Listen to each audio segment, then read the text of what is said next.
Salam Skapsa, bisa santun menuju prestasi dalam kompetensi.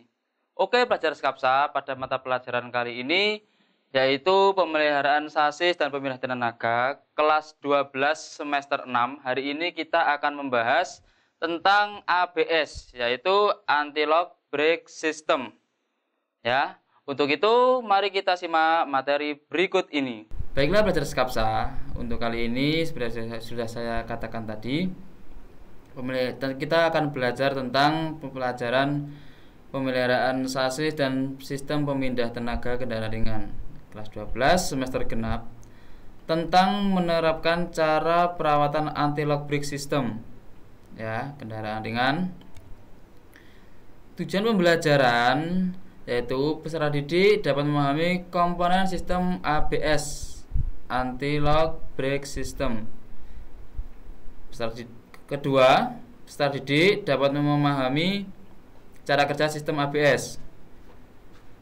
Yang terakhir, peserta didik dapat melakukan cara perawatan berkala terhadap komponen sistem ABS. Untuk pengertian Anti-Lock Brake System atau ABS ya, ini adalah sebuah sistem rem yang ada di kendaraan mobil ataupun motor agar tidak terjadi penguncian roda saat pengendara bergerak secara mendadak.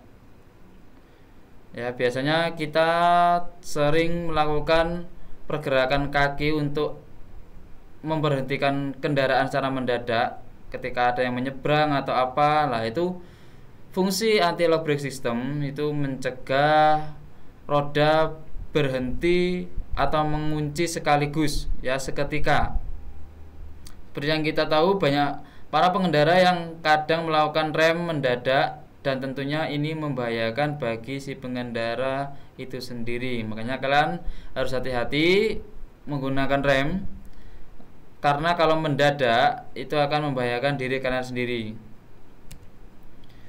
Kemudian komponen rem ABS yang pertama, speed sensor depan, yaitu fungsinya mendeteksi kecepatan roda pada masing-masing roda depan. Kemudian ada speed sensor belakang, sama mendeteksi kecepatan roda pada masing-masing roda belakang. Cuma penempatannya berbeda, yang di depan yaitu di ban bagian depan, yang belakang juga di ban bagian belakang. Kemudian valve, katup pengereman pada saat terjadi pengereman. Fungsi komponen berikutnya yaitu switch lampu rem. Nah, ini fungsinya mendeteksi tanda pengereman dan mengirimkan sinyal ke ABS komputer.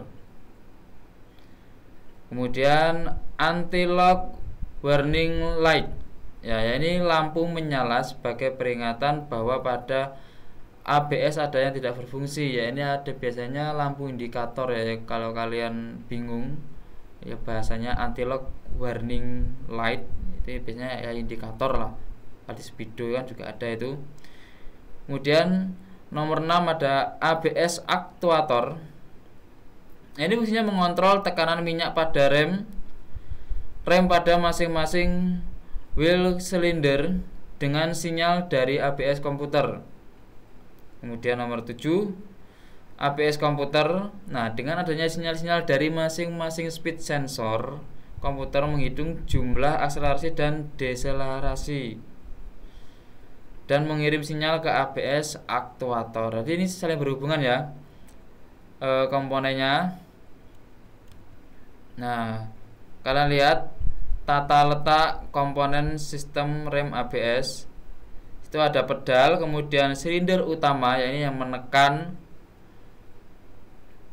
cairan hidrolik ya, kemudian ada katup dan pistonnya di situ, kemudian sumber energi hidrolik, kemudian katup, nah solenoid, di situ ada komputer, kemudian di bagian roda tetap seperti komponen seperti biasanya, yaitu di situ ada silinder roda dan tambah ada sensor. Nah, sensor tadi digunakan untuk mendeteksi kecepatan roda. Seperti itu ya. Kemudian cara kerja rem ABS. Cara kerjanya gini, rem ABS kan dibantu dengan sensor ya, maka kecepatan pada mobil bisa diketahui dengan adanya sensor-sensor kecepatan yang akan membaca kecepatan mobil setiap saat dan menyampaikan data tersebut kepada controller. Untuk mobil berhenti secara normal dan kecepatan 100 km per jam akan diperlukan waktu selama 5 detik. Ya, tentunya pada saat melakukan pengereman normal tidak akan terjadi penguncian pada roda. Nah, penguncian pada roda itu terjadi saat seketika kita menginjak rem dan semua ban berhenti berputar, ya, mendadak, menginjak rem mendadak.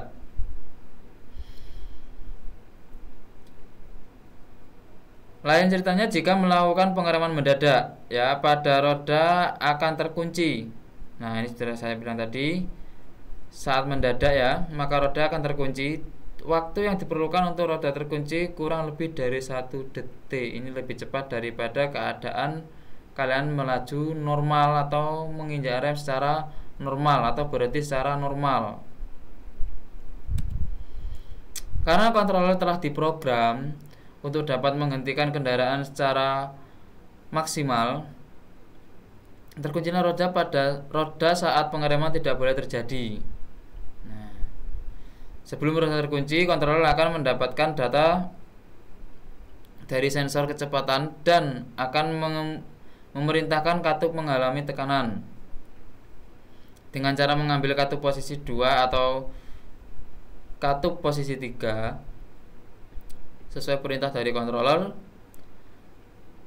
Setelah putaran roda terdeteksi oleh sensor kecepatan, controller akan memerintah katup untuk mengambil posisi 1 yang membuat tekanan minyak rem kembali dan diteruskan ke rem. Nah, ini di situ ada beberapa katup ya, ada 3 katup. Yang pertama, sebelum roda terkunci, controller akan mendapatkan data dari sensor kecepatan dan akan memerintah katup menghalangi tekanan. Nah, dengan cara mengambil posisi katup 2 ya, atau katup posisi 3 sesuai perintah dari controller. Nah, ini maksudnya mereka saling berhubungan sebelum ada penguncian pada sistem rem.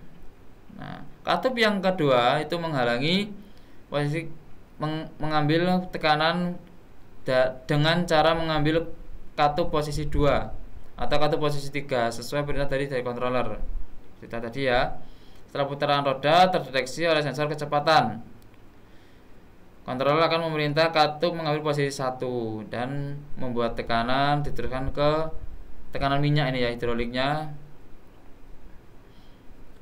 Minyak rem kembali dan diteruskan ke rem. Cara kerja rem ABS di atas terjadi sangat cepat. Rata-rata sistem ABS pada mobil sekarang mampu melakukan 15 kali proses tersebut dalam 1 detik. Nah, ini mobil-mobil terbaru ya, zaman sekarang ini menengah ke atas ini sudah menggunakan sistem ABS semua. Jadi sistem rem ABS ini sangat penting untuk dipelajari ya. Nah, untuk tugasnya, buatlah rangkuman terkait sistem rem ABS dari pengertian, komponen, dan cara kerja sistem rem ABS. Kemudian kalian kirim ke kelas Google Classroom kelas kalian masing-masing. Gitu. Terima kasih dan selamat belajar. Baiklah pelajar Skapsa, demikian materi hari ini. Untuk pengumpulan tugas, silakan mengumpulkan tugas melalui Google Classroom kelas kalian masing-masing. Jangan lupa like dan komen untuk mendukung program ini. Klik subscribe dan tekan tombol lonceng supaya tidak ketinggalan informasi. Dan share jika menurut kalian video ini bermanfaat untuk orang lain. Sampai jumpa di video kita selanjutnya. Salam Skapsa bisa. Sekolah Berbudaya Industri berkarakter wirausaha menjadi idola se-Kediri Raya.